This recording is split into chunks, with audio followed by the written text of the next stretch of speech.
Un cabinet de recrutement basé au Liban publie une offre pour un poste en Côte d'Ivoire réservé exclusivement aux Libanais. Après de vives réactions sur les réseaux sociaux, le cabinet présente ses excuses et ouvre le recrutement à tous les candidats. On te raconte.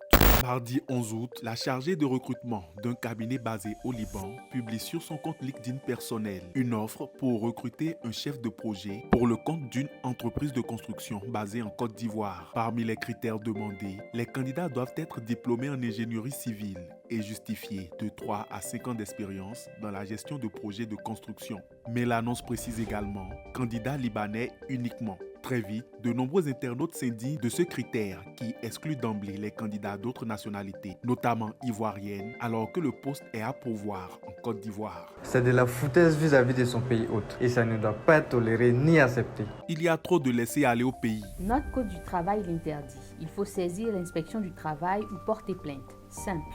Le même jour, Naya Jarvis Zamblé, députée maire de Goïtafla dans le centre-ouest de la Côte d'Ivoire, dénonce un problème inacceptable sur X. Comment tolérer que des Ivoiriens qualifiés, des ingénieurs brillants et compétents soient exclus d'un emploi sur leur propre sol?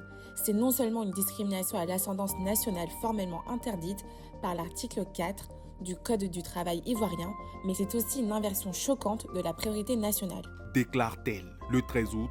Le ministère de l'Emploi, de la Protection sociale et de la formation professionnelle réagit à son tour. Dans une publication, le ministère rappelle qu'une entreprise installée en Côte d'Ivoire peut recruter des travailleurs étrangers sous réserve de respecter les conditions prévues par la loi. Mais il précise qu'une offre d'emploi pour un poste en Côte d'Ivoire ne peut pas dès le départ exclure des candidats sur le seul critère de leur nationalité. La mention candidat libanais uniquement, telle qu'elle apparaît dans l'annonce, pose donc un problème au regard du Code du travail ivoirien qui interdit la discrimination fondée sur l'ascendance nationale.